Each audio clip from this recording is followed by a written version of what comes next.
Olá, paz do Senhor, criançada, paz do Senhor, papai, mamãe, titio, titia, vovô, vovó, a paz do Senhor a todos. Hoje é um dia muito especial, mais uma vez eu estou aqui para falar com vocês de uma data muito importante no nosso calendário, todos os anos. Quem é que não espera todos os anos ansiosos para chegar o mês de abril para comer muito chocolate? Olha, estou falando isso para vocês porque particularmente eu sou uma pessoa que ama comer chocolate. Você também gosta? Ah, fala sério. Não. Vou falar para vocês, eu gosto de todo tipo de chocolate. Como muito chocolate, gosto muito de comer ovo de Páscoa, todos os sabores, todos os tipos, de todos os tamanhos. E tem mais. Eu tenho um amiguinho aqui comigo, ó, muito fofo. Esse aqui fica sempre comigo. Ele é o meu coelhinho da Páscoa.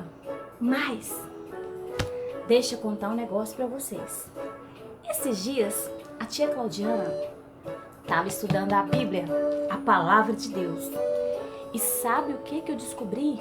Olha só, em todas estas páginas aqui, a tia Claudiana não achou nada, mas nada que falasse sobre o nosso ovo de Páscoa amado. A tia Claudiana não achou nada que fale sobre os chocolates, os bombons que eu tanto amo. E o pior de tudo, meu amiguinho coelho da Páscoa, ele não aparece em nenhuma página. Concluindo, a tia Claudiana descobriu que Páscoa não tem nada a ver com chocolate. Ah, na hora eu assustei, né? Eu assustei porque, a princípio, desde criança, eu sempre acreditei que a Páscoa tivesse alguma coisa a ver com chocolate. Mas, tudo que eu descobri, hoje eu vou contar pra vocês. Então, fique ligado na história que vocês vão ouvir hoje. Então, a história que a tia Claudiana vai contar pra vocês, vocês vão ter que abrir a Bíblia de vocês no segundo livro da Bíblia, livro de Êxodo. Ela vai começar aqui, ó.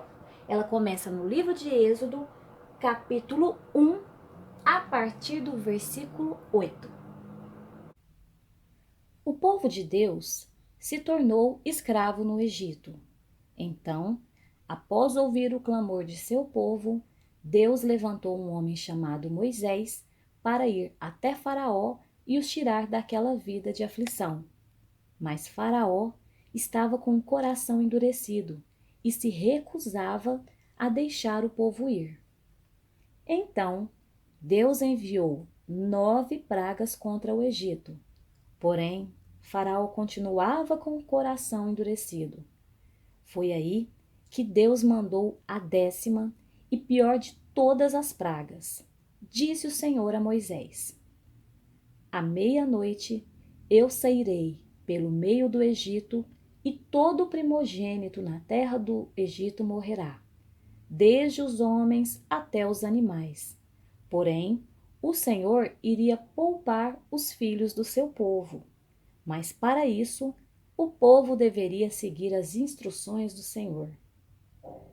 Cada família deveria tomar para si um cordeiro, macho, de 1 ano, sem nenhuma cicatriz, sacrificá-lo à tarde, passar o sangue nos umbrais das portas e à noite comer a carne assada no fogo, juntamente com os pães sem fermento e as ervas amargas. Deveriam comer apressadamente. E esta é a Páscoa do Senhor. O sangue nos umbrais das portas foi o sinal para que, quando o Senhor passasse e visse o sangue, passaria por cima, e naquela casa não haveria entre eles a praga da mortandade.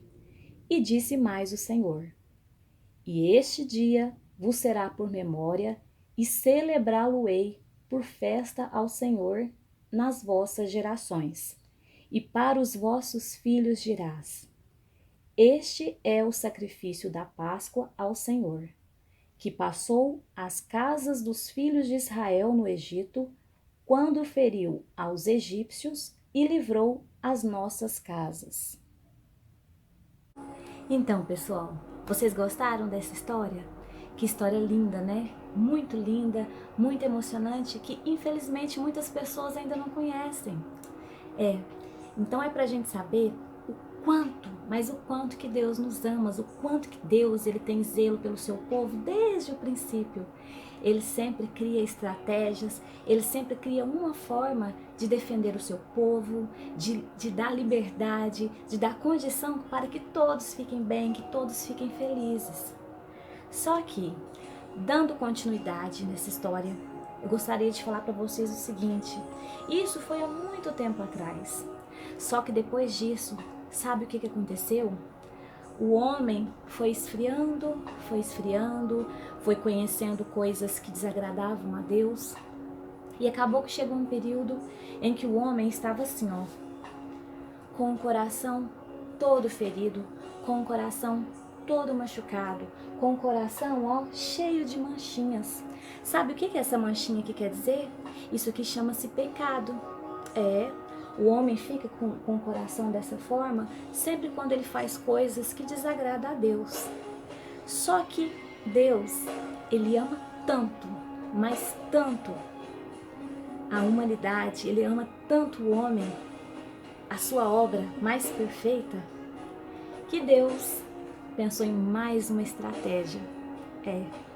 Deus, ele nos deu um presente muito lindo. O tempo passou e Deus, ele fez o seguinte, ele pensou, bom, eu vou mandar para a terra o meu filho amado.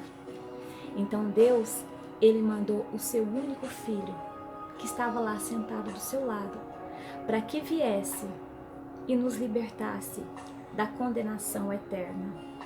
Então, a palavra do Senhor, no livro de João 3,16, diz o seguinte: porque Deus amou o mundo de uma tal maneira que deu o seu único filho, para que todo aquele que nele crê não pereça, mas que tenha a vida eterna.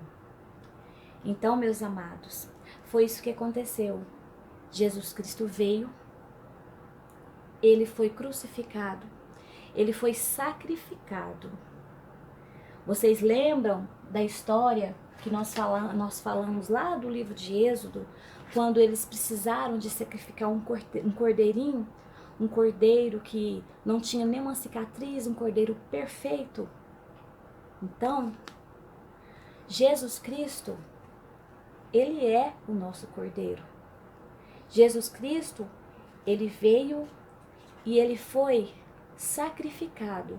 Da mesma forma que o cordeirinho lá no passado, ele foi sacrificado e o seu sangue foi derramado e o seu sangue foi passado nos umbrais das portas, para que o povo ficasse livre da morte. Da mesma forma, o nosso Jesus Cristo, puro, perfeito, sem nenhum pecado, não tinha nenhuma condenação para ele. Ele nunca fez nada de errado, nada de mal. Então ele era perfeito, santo. Vestes limpas, vestes brancas e puras. Suas vestes eram alvas, sempre foram limpas. Então ele não tinha necessidade de passar por isso. Mas o amor dele por nós foi muito maior do que a dor, foi muito maior do que o sacrifício. Então foi preciso que o sangue dele fosse derramado lá na cruz do Calvário. E a partir daí, nós tivemos uma oportunidade de ter o nosso coração dessa forma aqui, ó. O nosso coração limpinho, sarado, livre do pecado. Então, meus amados, essa história, ela parece triste, não é? Parece muito triste quando a tia fala para vocês assim: poxa, Jesus não tinha pecado, ele era perfeito, né? Jesus era perfeito, ele nunca fez nada de errado para ninguém, né? Aí vocês veem que de repente ele foi sacrificado, ele foi crucificado, ele foi morto. Mas a tia Claudiana continuou lendo a Bíblia. E sabe o que eu descobri? Olha só, esse nosso Jesus, ele foi pregado na cruz do Calvário. Ele usou uma coroa de espinhos. Essa coroa de espinhos, ela foi cravada na sua cabeça e sangrou. Só que, ao terceiro dia, após a sua morte, o nosso Jesus Cristo, ele ressuscitou. Isso quer dizer que o nosso Jesus Cristo, ele trocou a sua coroa de espinhos por esta coroa. Jesus Cristo, ele ressuscitou e ele voltou aos céus. E ele está sentado ao lado do nosso Deus Pai, que nos ama tanto. E a mensagem que o Senhor, ele quer dizer a nós é o seguinte: persevere, não desanime, não desista, continue firme a sua caminhada. Porque Deus, ele tem planos para a nossa vida. O sonho de Deus é que nós possamos um dia morar junto com Ele nas mansões celestiais. É verdade. Então, todo o preço que o Senhor Jesus Cristo pagou não foi em vão. Foi para que nós pudéssemos, ao invés de ter a condenação eterna, que nós pudéssemos ter o direito de ter uma vida eterna lado a lado com o Senhor Jesus Cristo, o nosso Senhor e o nosso Salvador. E aí, pessoal, vocês aprenderam? Porque eu aprendi bastante coisa hoje, tá? Espero que vocês compartilhem com todas as pessoas que você conhece o verdadeiro significado da Páscoa. Beijo, pessoal, e até a próxima. Fiquem com Deus!